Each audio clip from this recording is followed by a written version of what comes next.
Hello and welcome to today's video, which is how to build yourself a saltwater tank for under $150. So if you don't know me or this is your first time watching my video, you can follow me on Instagram for more information or just to see kind of what I'm about. I highly suggest you follow because it's fun, you know? And my DMs are always open if you have any questions at all about this video. And also linked below, as well as my Instagram, I'm going to have my Redbubble, which as you can see right now is my newest drawing of my fish Ricky, who's the star of this video and the reason I got this tank. So if you would check out my Redbubble, that would mean a lot. 10% of everything I make goes to ocean conservation. So here's just a few videos of my tank.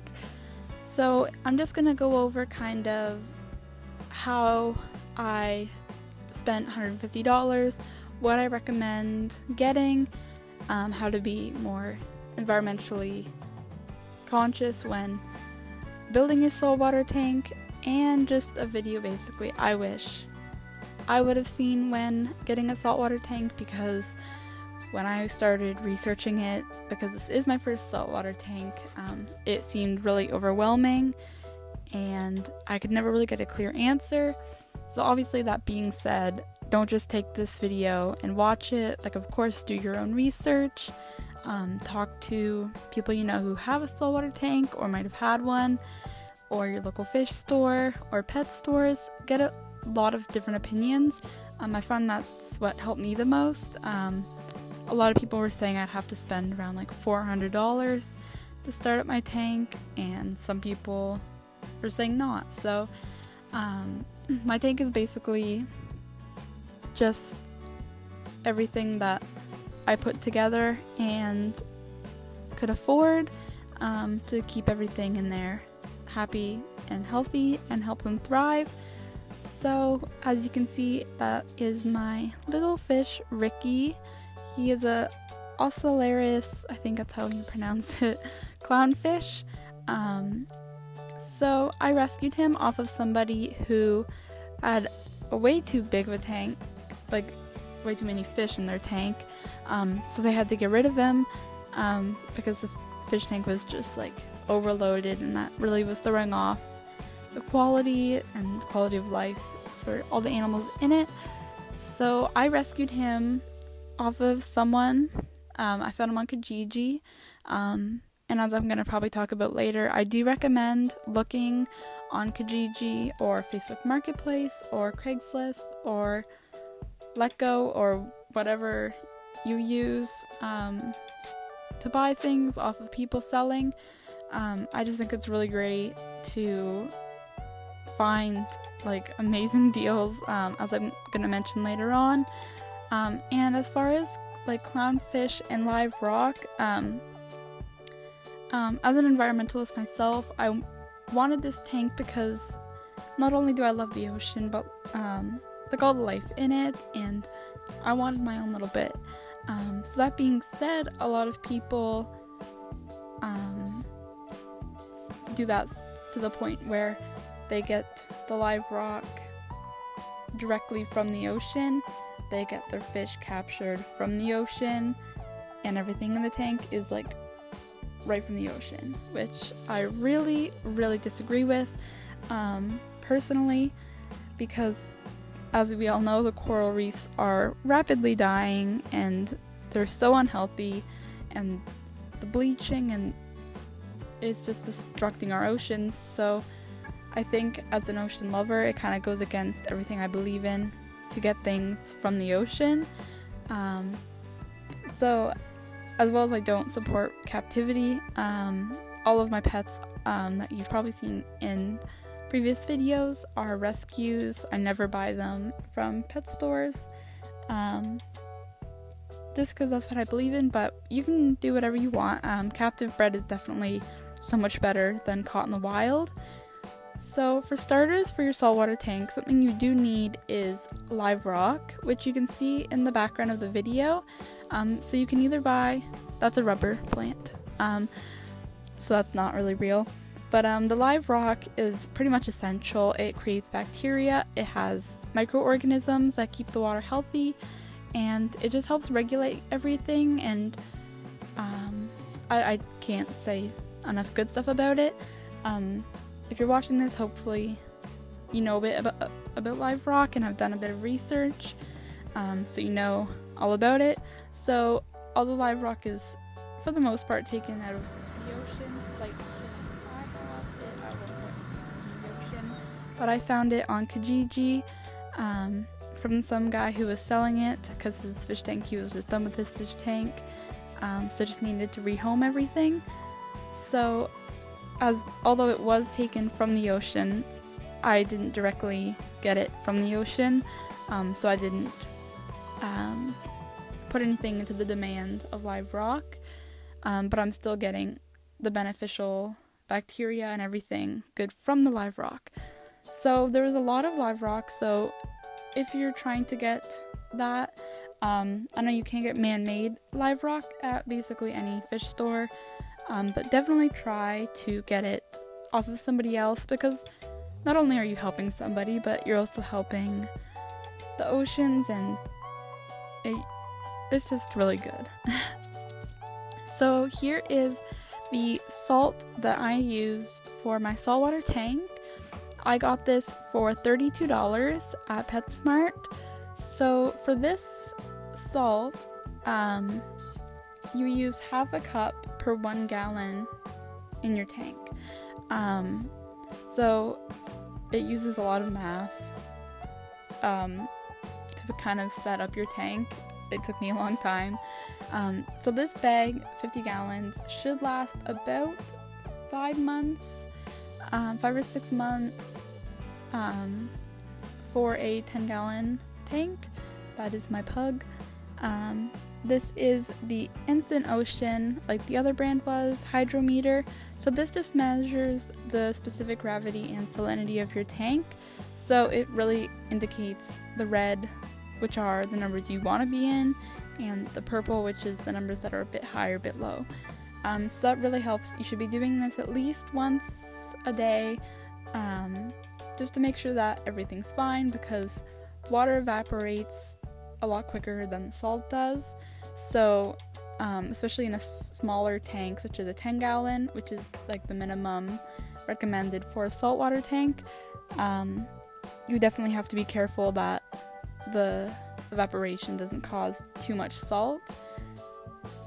This is the bacteria seed that I got. This was recommended from somebody at my local fish store, just to help with the cycle that you have to put your tank through before you can have any live creatures in it, excluding the live rock.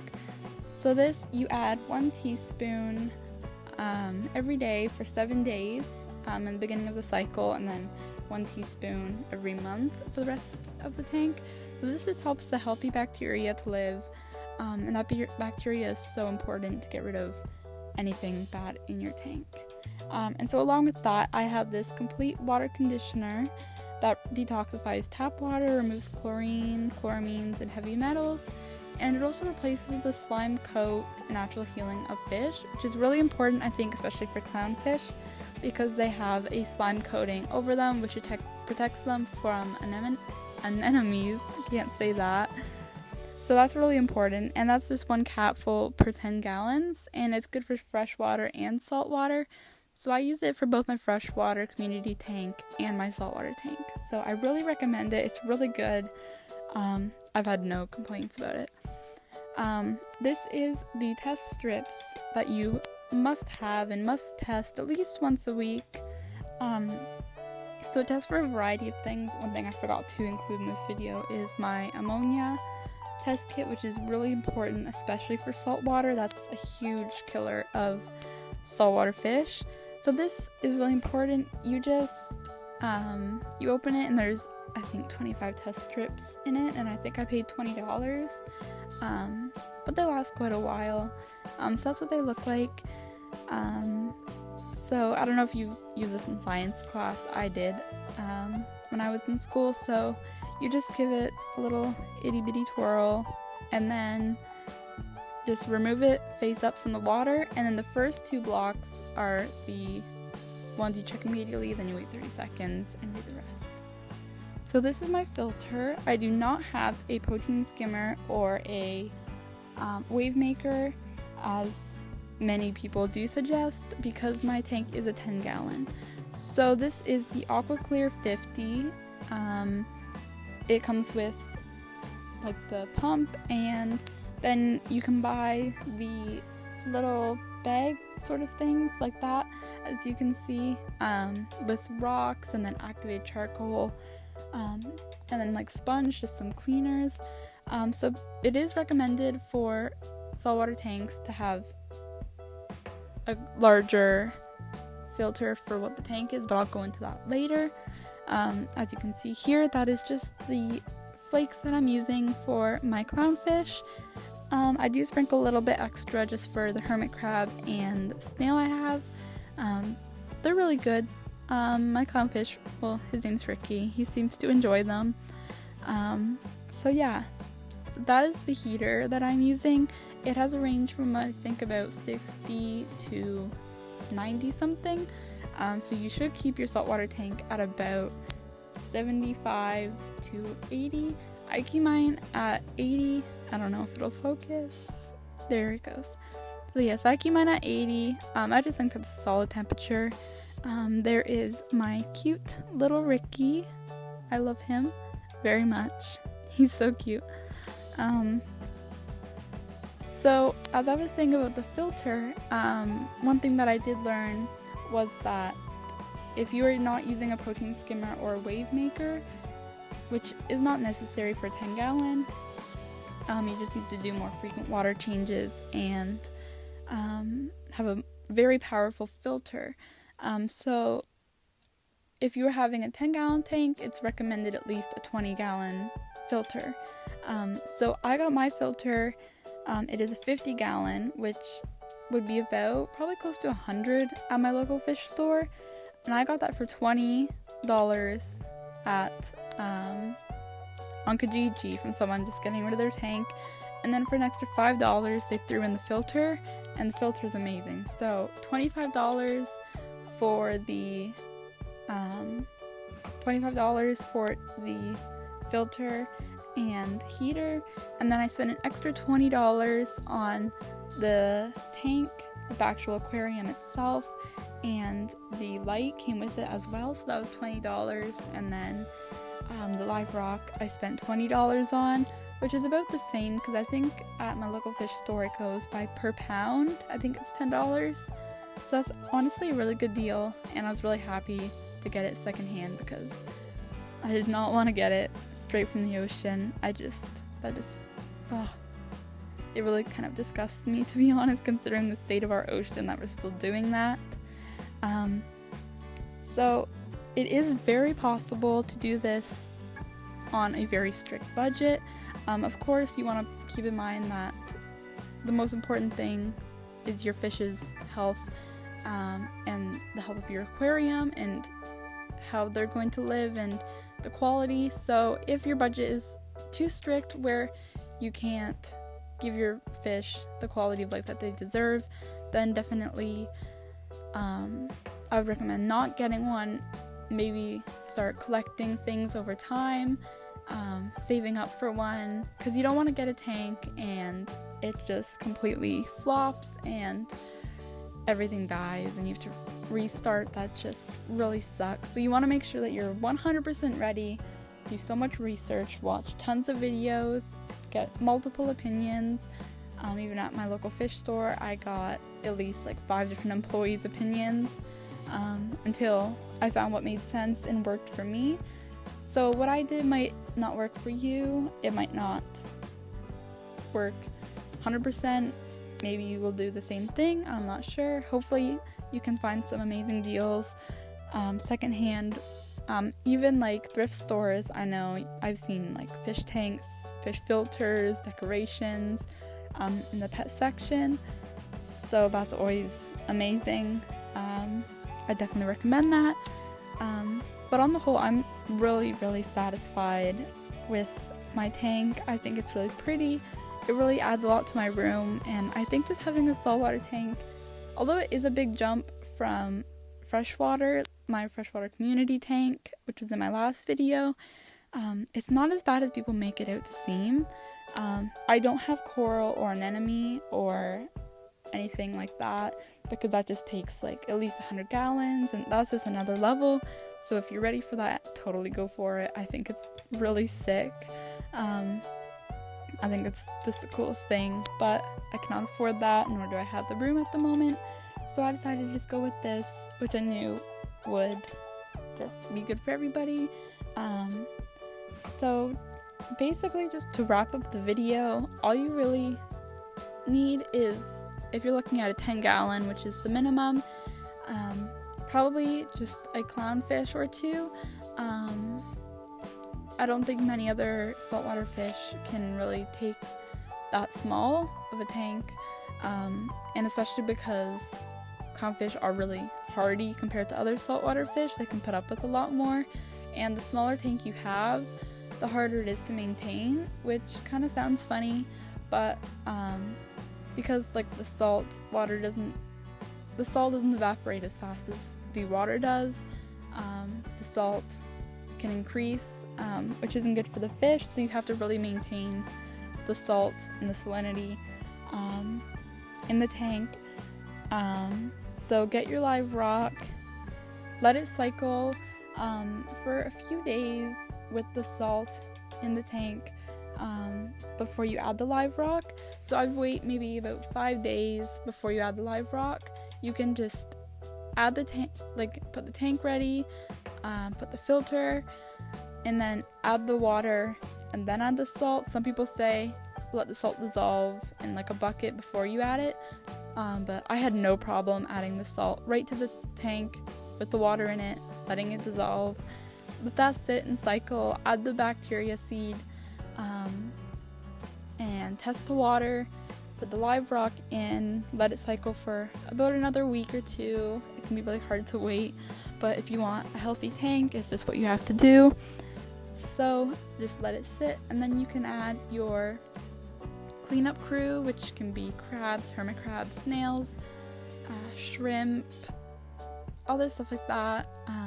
Definitely check your local fish store or anybody getting rid of their tank. I really recommend that first. So honestly, this whole process was definitely a challenge, but I didn't find it as hard as saltwater tanks are really meant out to be. So I definitely recommend this if you think you're ready for a challenge, or you just want a little bit of salt water in your room, or maybe you're a salty person, who knows. So I hope this video helped. I will have my social medias linked at the bottom of the video or in the description. If you have any questions at all, feel free to comment, feel free to message me. I'd be really happy to answer any questions, or if you just want to talk, you want to be friends, it's all cool. So I really hope this video helped. I really love Ricky and everything in my tank. I'm really obsessed. So I hope this helped. I recommend getting tons of other opinions, doing tons of research. But yeah, I think that concludes this video. So I hope you enjoyed. I hope it helped. And thank you for watching. Feel free to subscribe or like the video if you would like more videos like this in the future. So thank you, and bye from me, Ricky, and every other creature in the tank.